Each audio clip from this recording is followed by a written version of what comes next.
Hi, welcome to Simple Shifts Conversations to Fuel the Body, Mind, and Soul.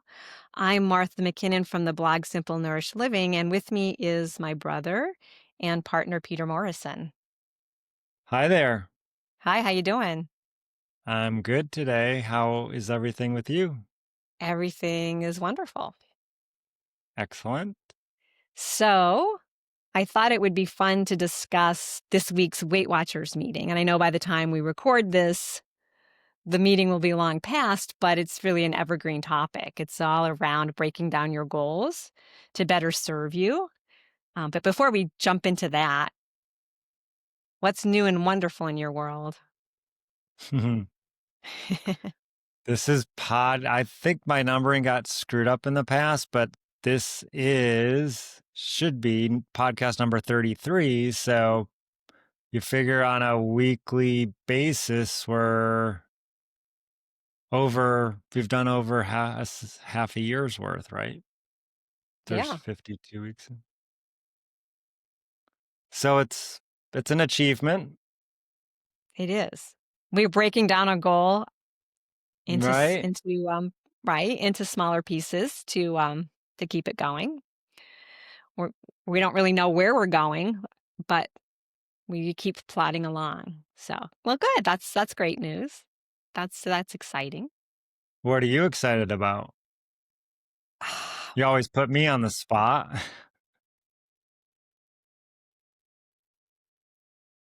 I'm excited about Weight Watchers right now. For a while, I wasn't attending the virtual meetings, but I have been tuning in. I'm choosing Mhm. Sunday mornings because I just feel like it helps to tune in. I like the ability to just watch in my pajamas while I'm having my cup of coffee. And I'm finding that the meetings, I just feel like there's the caliber of them and the topics and the leaders the work leaders, I'm dating myself, the coaches. I just find them, I just feel like they're helpful beyond just weight loss. They're really sort of diving into behavior change, the psychology behind behavior change, and I feel like it's helping me on a grander scale. So I'm excited Mm. about that. Which is probably a fundamental change to help with managing weight, right? I mean, It behavior is. change. I think it is, and I think what I appreciate about it is that the more you understand about, human psychology, human behavior, the more you understand, because I think a lot of times we're really hard on ourselves and we think we're broken, we're somehow less than, and I think I come to appreciate that these are universal problems or challenges that can be managed and that can be overcome with the right understanding. So it just makes me feel, I think, better, more, I guess, more confident, and less overwhelmed. I think just, well, understanding is so important. Like when you really understand something, when you have additional information, uh, it's just helpful. Absolutely. Yeah. So, goals. Are you good about setting goals? Um, I think I I don't know if I'd call it a goal. I'm good about like setting objectives that I want to achieve. I'm not always good about following through Well, all the that's way. I'm good about mhm, getting started. I'm good about getting to a certain point, but I get distracted easily and I kind of jump mhm. around a lot, I think. Well, I think this topic then is gonna really help you too, because I learned a lot from this discussion. And in fact, we've got a post about it too, so we can link out to the post that just talks about it in more detail for people who like to read as opposed to listen. So this whole concept of breaking down your goals to better serve you has there's some real science behind it. So the reason you really want to break down your goals is that there's science that shows something called it's called the goal gradient theory. And basically the goal gradient theory says the closer you get to your goal, the harder you work to achieve it. So it's sort of like the light at the end of the tunnel. As we move Mm. closer, as the goal becomes um, close. So, for example, in the world of weight loss, suddenly you had a goal to lose 20 pounds and you've lost 18. There's an excitement. You can see the end of the tunnel, and it's sort of a push or remotivation to get you there. And the example that I tuned into Kimmy, a workshop coach, and she gave the metaphor of a ladder, just sort of working up the rungs of the ladder. And as you get to the top of the ladder, you can just, you can see more and get excited. And it caused me to think about something that I've heard Rod say again and again, and I didn't really understand it because I don't know horses, but I immediately thought of goal gradient theory because he spent a couple of summers as a young kid in Wyoming at sort of ranch horse camp. And he always used to say that when the horse can see the barn, when the barn gets in, you have to know this about horses, that they speed up and that you really have to tighten the reins because left to their own devices, they're diving. They know they're close to home. They know they're close to food and comfort and a roof. And so I thought, this goal gradient theory suggests that we're kind of like horses in some ways, that as the goal gets closer, we're speeding up and working harder. And that's where the whole concept of breaking down the goals makes sense into mini goals. Because if the goal is far, far away, for example, if you're wanting to lose a significant amount of weight, it's going to be harder to stay motivated because the Mm. goal is so far away. But if you start breaking it down incrementally into sub goals, then that's going to help you maximize the goal gradient theory in your in your benefit.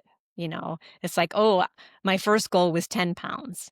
I'm there. I'm at 8. I'm excited again. I'm hard working. And then you keep just moving incrementally, breaking it down, and that's going to work to your benefit. Because you're always essentially getting close to your Closer. goal. Yeah. So by For setting these sure. mini goals, breaking it down, you're always closer. You're keeping yourself more and more motivated. So I thought that was very cool. And the other thing that was talked about, which I'm not sure if I was clear in my mind about, was the concept of outcome goals versus behavior goals. So are you familiar with that? Have you heard ever those goals broken down into those specifics before?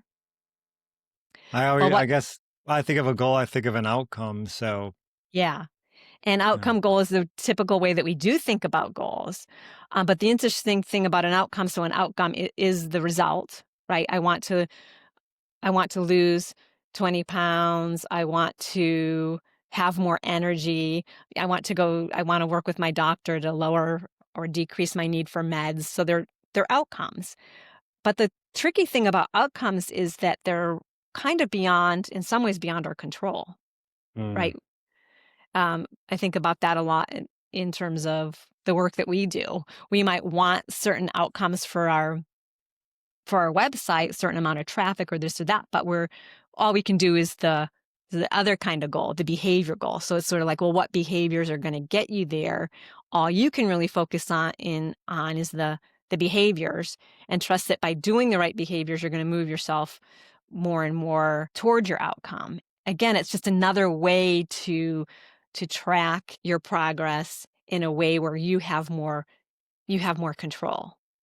So for example, if one of your goals is to, eat healthier meals, not depend so much on one of the outcomes is to not be calling for takeout or stopping, then what behaviors are going to allow me to get there? What am I going to have to do? I'm going to have to shop, right? So that I have good food available. Maybe I spend part of my weekend, prepping again Oh, yeah. to make it easier and to set myself up for success. So the real encouragement is to focus more on the behaviors, which is really very empowering. And then to just take ownership of the behavior piece. Make sense? It does. Absolutely. And it actually, it's kind of weird, but it takes me right back to mindless eating Yeah. from a be right, is because that to me is about behavior change. More than the A lot outcomes, you're of focusing on the behaviors and the right, environment and the things that are in your control. And that's the right. point, is that we really wanna focus on what we can control, um, because you can't really focus like, on any given day, you're gonna get on the scale, there's a gazillion different variables that could affect that, you know? I mean, if you went out and did a bunch of exercise or did a 5K, there's a good chance that your body's gonna hold water just as part of the recovery from that, and so it could be that you're the the number on the scale is inflated, but you actually did something really good for yourself. So by Mm, focusing more on the behaviors, it's just more positive and it's more empowering. And again, these are the things that can sustain you for the lifestyle, because sometimes what happens is we reach the outcome goal and then we lose motivation because, oh, and I know this has happened to me. Oh, I did it. And then I stop doing all the behaviors, or I start diminishing the behaviors that got me there, where that's self-defeating, because the truth is you got to keep doing the behavior. So I just found this just a really good reminder.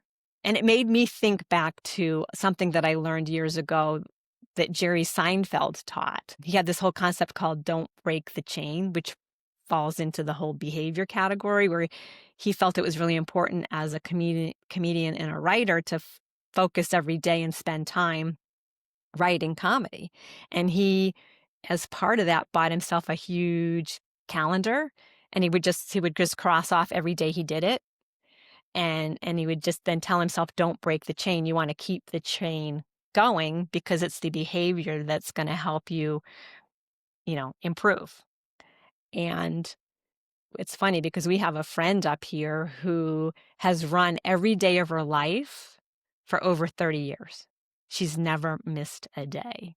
So that's like one of the longest don't break the chain examples that I've mm. ever heard of. So it doesn't matter. Like, it can get to the end of the day and she can be in a hotel and she's going to go run laps, in the hallway.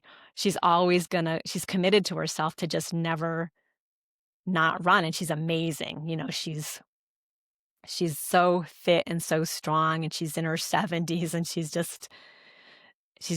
an incredible example of that whole focusing on, the behavior goal. So,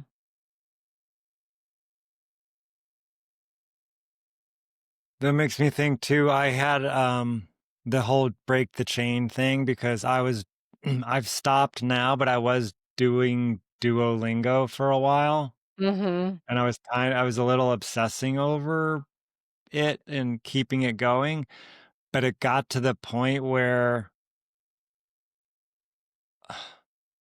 learning was less important to me than keeping the streak going, and mhm, I feel like it just all fell apart, like, it wasn't fun, I wasn't learning anything, it was just to keep I was just I'd be half asleep and wanting to go to bed, but it's like, "Oh, I need to keep the streak going," and so I'm struggling to and I'm thinking to myself, "This is stupid. You're not doing it for the right reasons, s I don't know what the right reasons are, but at the time, they were not the right reasons for me, and I had to work through this period of then I was getting all these notices from Duolingo about, start a new streak and this and that, and I'm like, "No, it's not right. It's not." So it sort of became, I don't know, it sort of ended up biting me. mhm. Well, that's interesting. And again, I think our thinking around any of this is huge, right? And I think we have to, like you're saying, you have Mhm. to remember why you're studying Why? Duolingo. So I would say you have to keep track of your why always. And you have to be doing any behavior for the right reason. So I think what I'm hearing you say is you were just rushing through it to keep the streak alive without really learning anything. Mhm. Um, so again, we don't want to get to that point. We want to make sure that we're doing our best and doing quality. Otherwise, we could defeat ourselves. And even like Deb with her long streak, I mean, if she had been injured during that time, it might be a disservice, right, to go out on a run if Mhm. you had a stress fracture or something. So we always have to keep our common sense about us and our wits about us whenever we're trying to use any, because these are all just tools Right. uh, to try to help us get to our goals. And so I guess you're right. We always have to be able to step back pull up, Mhm. keep our perspective, keep our common sense, keep our wits about us, so yeah, that's a good reminder. Because if it was important to me and if it was something I was deriving value from, I would have carved 15, 20, 30 minutes out of my day and make it happen. I wouldn't be, you know, as I'm brushing my teeth, oh shoot, I need to do this. I mean, I was doing it, like I said, for all the wrong reasons. So Right. it was a learning experience for Yeah. sure. Something good to keep in mind. And again, if it were, like you said, it wasn't learning the language wasn't as high a priority, it sounds like, as other things you're trying to accomplish in your life. Whereby Hmm. if it were getting fit, maybe you're getting cues you had talked about your push up streak, Hmm. right? You were trying to incorporate strength training and push ups into your day. Now, Hmm. if at the end of the day, suddenly you're like, oh my gosh, I didn't do my push ups, it may be worth, right, Hmm. taking those couple minutes to keep that streak going, even if you had already gotten into bed or whatever. So again, it's Right. important just Right. to say, well, where is this in terms of importance and prioritization too? And interestingly, on that note, I would say I've relaxed a little where I'm not so much feeling like I need to do it every day. Mhm. In part because I feel like I've built up to this point where it's hard, it's physically hard and demanding, and I feel like a day or two of rest in between is sort of what my body wants and is telling me to do. So I'm not as I feel like the habit is somewhat um a part of it's not a daily it's not a daily I'm not strict about it, but I'm regular about it, you know. Somewhere in the I'd say anywhere from 3 to 6 times a week depending on and I'll vary it depending on how I'm feeling or what other activities I'm doing. So I feel like I did the work to make it a habit, um, and I'm okay with that, with it Yeah. not being an everyday thing. And it doesn't have to be, right? I mean, you Mhm. could say don't break the chain or do it so many times a week. That was just one example. You might say, well, I want to make Right. sure that maybe I want to make sure I do push-ups. What I heard you say is maybe at least 3 times a week. And Hmm. anything more than that's a bonus. Hmm. And I think that Right. that's true. Isn't that kind of the recommendation around strength training, maybe 3 times a week Hmm. for any type of And strength training, the minimum? I think the popular theories suggest while the strength training is important, the downtime is as important to give your body the time to rest and recover um, than to Mhm. just keep pushing it every day. So, Absolutely, absolutely, and mhm. I'm a big believer in that. I mean, I'm a longtime practitioner of yoga. Yoga has been that's the one, form of movement and exercise that I've has resonated with me the longest, and it's interesting because every yoga practice has that relaxation built right into it, that concept of the shavasana and then just getting your body a chance to just, I guess, kind of assimilate muscle memory or whatever it is. I mean, in yoga is a centuries old, thousands of years old practice. So yeah, recovery is just as important, right, as the activity oftentimes. But Hmm. what I think I heard you say, Peter, was that you have gotten to the point where you did the work to establish the habit.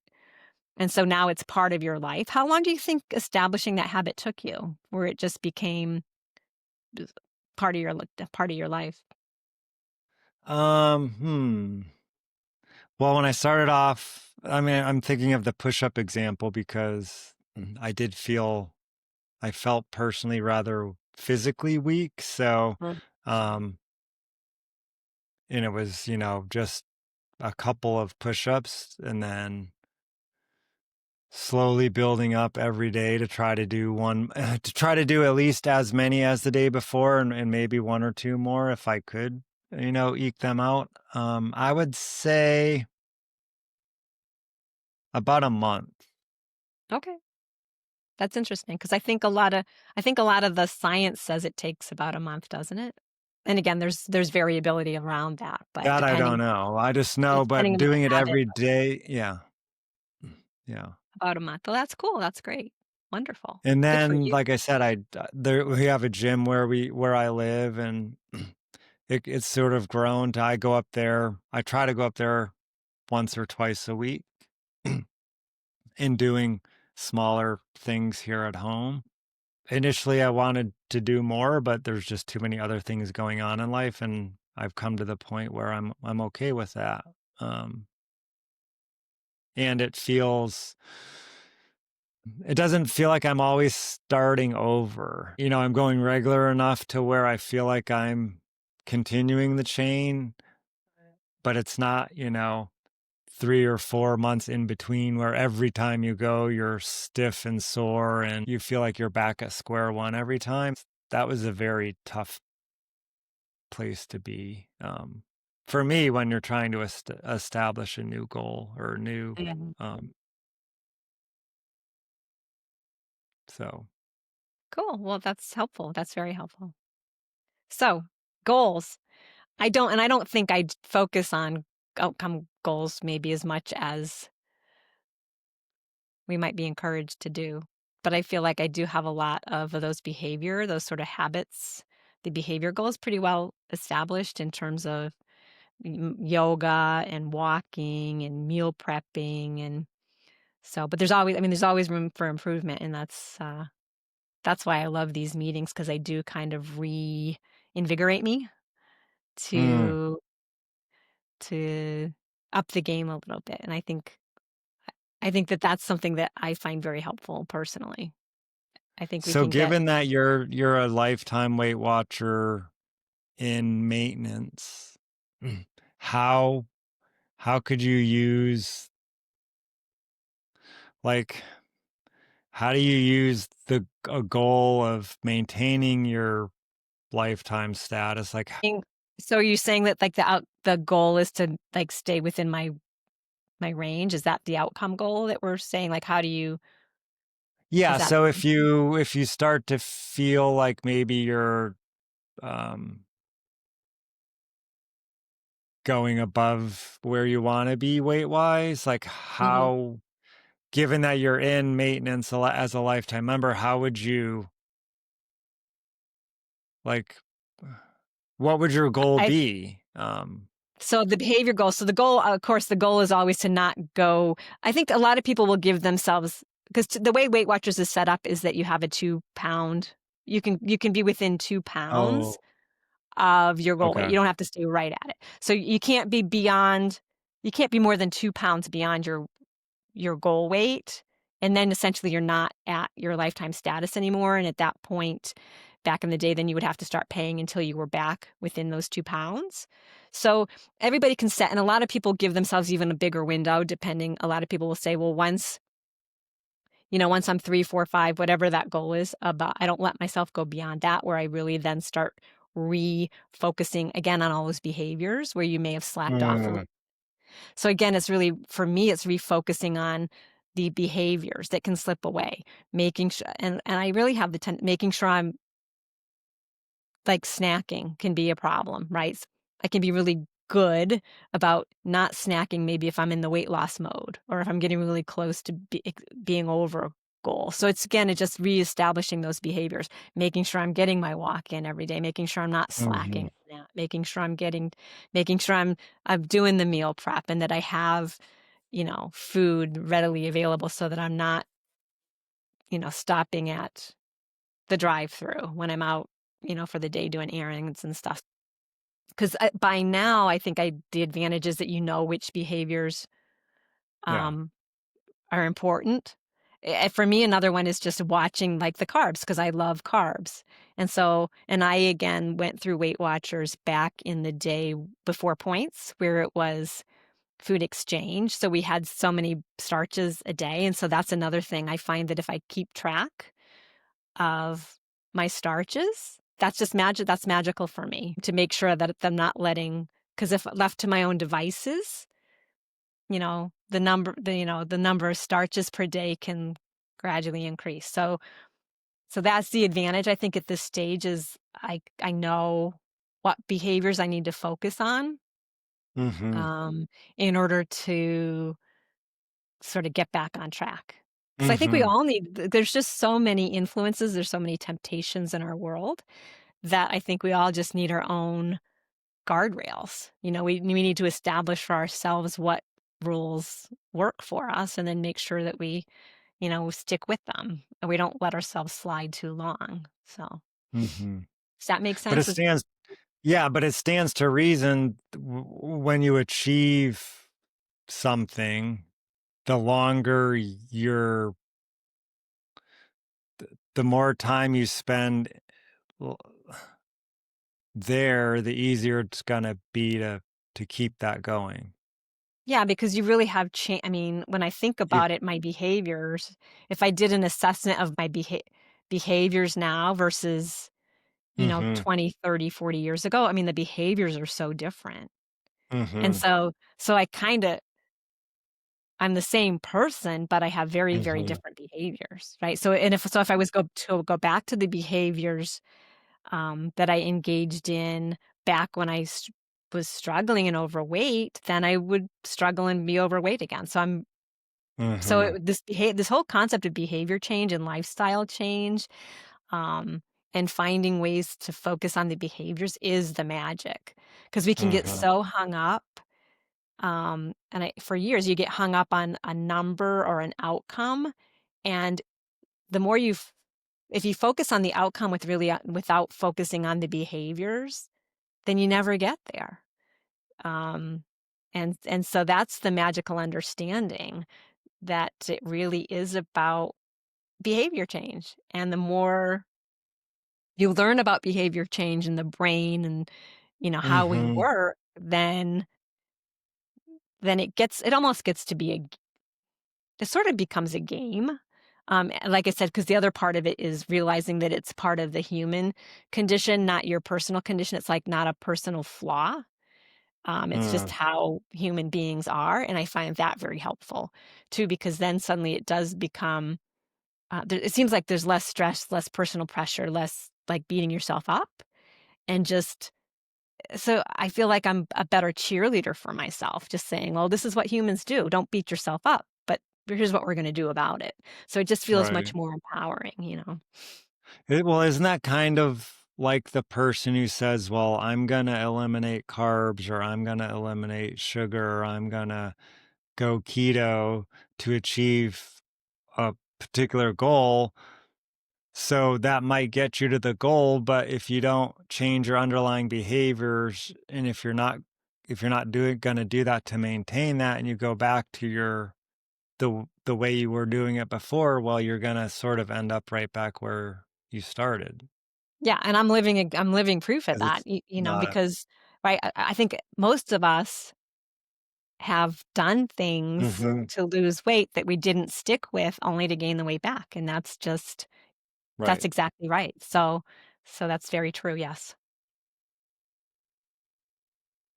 Well, I think it's time to wrap it up. wrap it up. Well, if you found this helpful, we would appreciate you sharing it with anybody who might also find it helpful. And if you can like and subscribe, we would appreciate your support. Um, and we'll be back soon with another helpful video. Thanks so much for taking the time to tune in. We'll see you soon. Have a good one.